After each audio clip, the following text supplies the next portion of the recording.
Assalamualaikum warahmatullahi wabarakatuh. Perkenalkan, nama saya Apris Abdul Haris, kelas 2017B. Di sini saya ingin membuat sebuah rangkuman video mengenai materi pengendalian penyakit tropis. Nah, di sini saya akan mulai dengan memberitahukan materi awal, yaitu mengenai COVID-19. Apa itu COVID-19? Nah, COVID-19 ini adalah sebuah virus yang baru ditemukan, di mana ini menyebar luas pertama kali di kota Wuhan, negara Cina. Nah, ini menyebar pada akhir Desember 2019 kemarin dan menular antar manusia, sehingga penyebarannya termasuk cepat hingga menyebar di seluruh negara termasuk Indonesia sendiri. Nah, di Indonesia atau negara-negara lain membuat sebuah kebijakan atau memperlakukan kebijakan yang namanya lockdown. Nah, kalau di Indonesia ini disebut dengan PSBB atau pembatasan sosial berskala besar. Nah, saya akan jelaskan dulu di sini apa itu COVID-19. Nah, COVID-19 disebabkan oleh SARS-CoV-2, yaitu virus jenis baru dari coronavirus atau kelompok virus yang menginfeksi sistem pernafasan. Nah, infeksi virus corona ini bisa menyebabkan infeksi pernafasan ringan hingga sedang, seperti flu atau infeksi sistem pernafasan dan paru-paru, seperti yang biasa kita sebut dengan pneumonia. Nah, baiklah, di sini akan saya ceritakan bagaimana infeksi ini bisa menular dari manusia ke manusia. Nah, infeksi ini menular pertama itu bisa antara tidak disengaja menghirup percikan ludah atau droplet yang keluar saat penderita COVID-19 ini bersin atau batuk.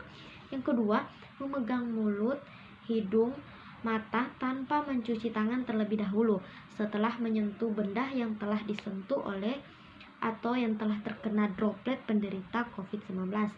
Yang ketiga yaitu kontak jarak dekat kurang dari 2 meter dengan penderita COVID-19 tanpa menggunakan masker. Nah, berdasarkan ilmu pengendalian penyakit infeksi, ada 3 cara penularan virus SARS-CoV-2 ini, yaitu yang pertama bisa droplet borne. Droplet borne ini yaitu menular lewat percikan. Yang kedua, kontak borne. Ini menular lewat kontak. Yang ketiga, airborne, yaitu menular lewat udara.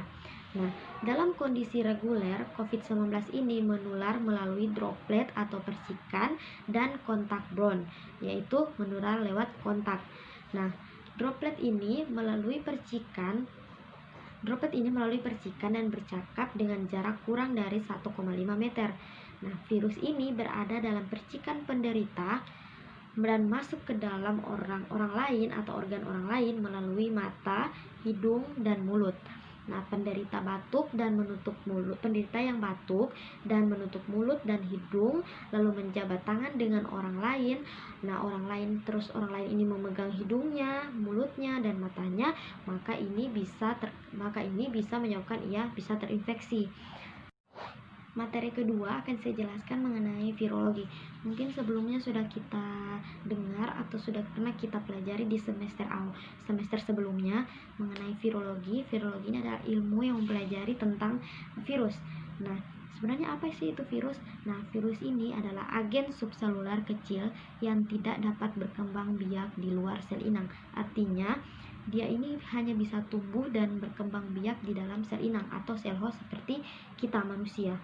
Nah, selanjutnya akan saya bahas mengenai apa yang dibutuhkan oleh virus SARS-CoV ini sehingga dia itu tidak bisa tumbuh di dalam tubuh kita, yaitu kita memerlukan yang namanya vaksin. Nah, vaksin ini biasanya diambil dari protein S yang fungsinya sebagai antigen ketika menjadi vaksin, sehingga nanti ketika vaksin ini disuntikan kepada tubuh manusia atau tubuh kita, tubuh akan membentuk sebuah antibodi, sehingga antibodi ini nanti yang akan mengikat protein S tadi. Nah, hambatannya protein S ini atau vaksin ini tuh dia sangat cepat bermutasi sehingga agak sulit untuk membuat vaksin ini dalam waktu yang cepat. Materi selanjutnya itu mengenai sterilisasi. Nah, apa sih itu sterilisasi? Sterilisasi adalah pembebasan suatu benda dari semua organisme hidup termasuk bakteri dan sporanya secara kimiawi atau secara fisika. Nah, contohnya secara kimiawi itu menggunakan etil alkohol yang digunakan sebelum kita mengambil spesimen dari penderita. Nah, contoh secara fisika yaitu dengan menggunakan panas kering. Contohnya itu seperti oven. Nah, contoh tata nama zat kimia ini contohnya itu germisida atau germisid. Ini adalah zat yang dapat membunuh kuman. Kalau bakterisid itu zat yang dapat membunuh bakteri. Selanjutnya mengenai fungisida atau fungisid itu zat yang dapat membunuh jamur. Sebenarnya ada banyak, tapi mungkin hanya itu yang bisa saya jelaskan dulu. Kemudian akan saya lanjut lagi ini dengan desinfeksi dan desinfektan. Apa sih perbedaan desinfeksi dan desinfektan? Nah, desinfeksi ini adalah proses sterilisasi pada benda mati, misalnya pada alat lab, cawan Petri, Erlenmeyer, dan lain-lain. Sedangkan desinfektan adalah zat kimia yang digunakan pada proses desinfeksi tadi, yang pada saat proses kita mendesinfeksi, inilah yang digunakan. Nah, selanjutnya itu apa perbedaan antisepsis dan antiseptik? Nah, antisepsis atau sepsis ini biasa kita gunakan dalam proses sterilisasi yang menghalangi terjadinya infeksi. Tidak toksik terhadap jaringan hidup sehingga kita dapat gunakan ini untuk jaringan hidup. Seperti menghapus kulit yang akan digunakan untuk menghapus kulit yang akan disuntik dengan kapas alkohol 70%. Nah, sedangkan antiseptik ini adalah zat yang digunakan untuk proses antisepsis seperti penggunaan kapas alkohol 70% untuk menghapus kulit yang akan disuntik. Nah, selanjutnya bagaimana cara-cara sterilisasi dan desinfeksi ini? Nah, itu melalui berbagai cara. Yang pertama itu pembersihan. Ya, pembersihan maksudnya bisa kita cuci alat labnya dengan air mengalir. Nah, yang kedua itu bisa sinar matahari, sinar ultraviolet, sinar X, dan sinar gamma. Yang ketiga itu bisa lewat pendinginan. Dan yang keempat itu bisa kita lakukan pemanasan. Ini biasa kita gunakan autoclave. Teman-teman mungkin sudah tahu karena ini sering kita gunakan di dalam lab. Dan bisa juga pasteurisasi. Apa ini pasteurisasi? Pasteurisasi ini adalah suatu cara desinfeksi dengan pemanasan. Nah, kemudian bisa juga kita gunakan pengeringan. Pengeringan ini biasa kita menggunakan oven, bisa gunakan oven, atau bisa kita gunakan penyaringan dengan filtrasi. Nah, materi selanjutnya akan saya bahas mengenai mikroba dan timbulnya penyakit. Nah, bagaimana masuknya mikroorganisme ini ke dalam tubuh kita? Ini melalui beberapa tahap, yaitu pertama, kita misalnya menyentuh barang yang sudah disentuh oleh pasien atau orang lain yang terkena atau yang sudah memegang mikroba tersebut. Kemudian kita makan sesuatu dengan tangan kita yang sudah kita pegang sebelumnya.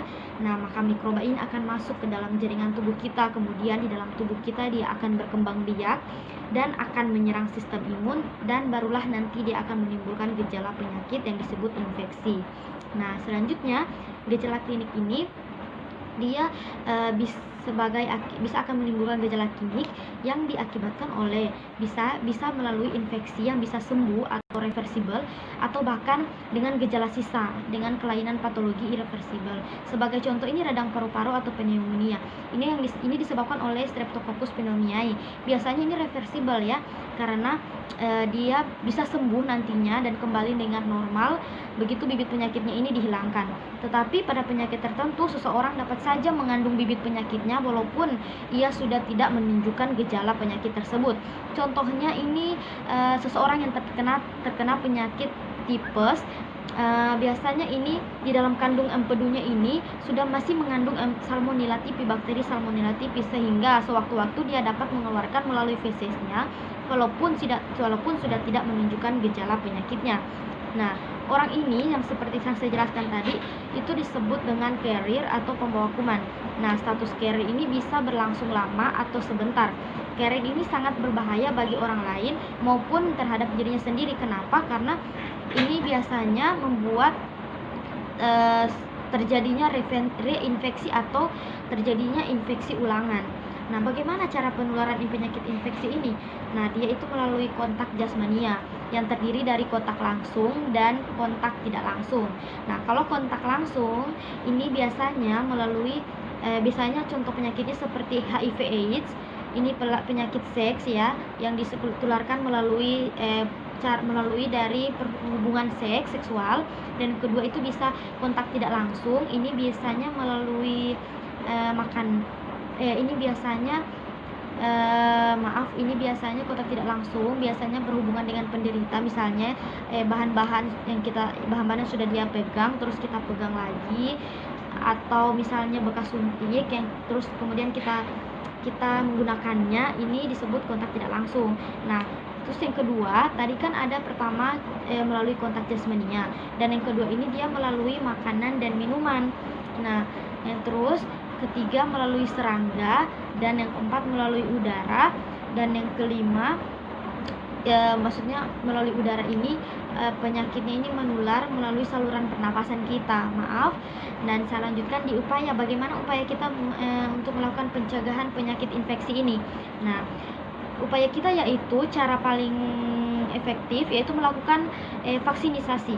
Misalnya kita kita menyuntik vaksin polio untuk mencegah penyakit polio.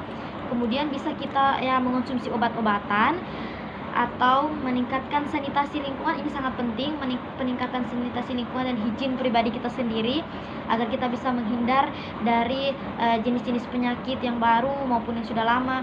Ini tergantung dari diri kita sendiri. Dan yang selanjutnya itu bisa pengendalian vektor penyakit, misalnya pengendalian nyamuk Aedes aegypti, bagaimana kita mengendalikan penyakit ini sehingga dia tidak bisa menular dan berkembang biak di wilayah atau lingkungan kita. Terus mengubah perilaku masyarakat, ini juga sangat penting. Maksudnya di sini kita bisa melakukan seminar atau melakukan pembicaraan dengan masyarakat mengenai bagaimana penyakit tersebut bisa menular, apa resikonya.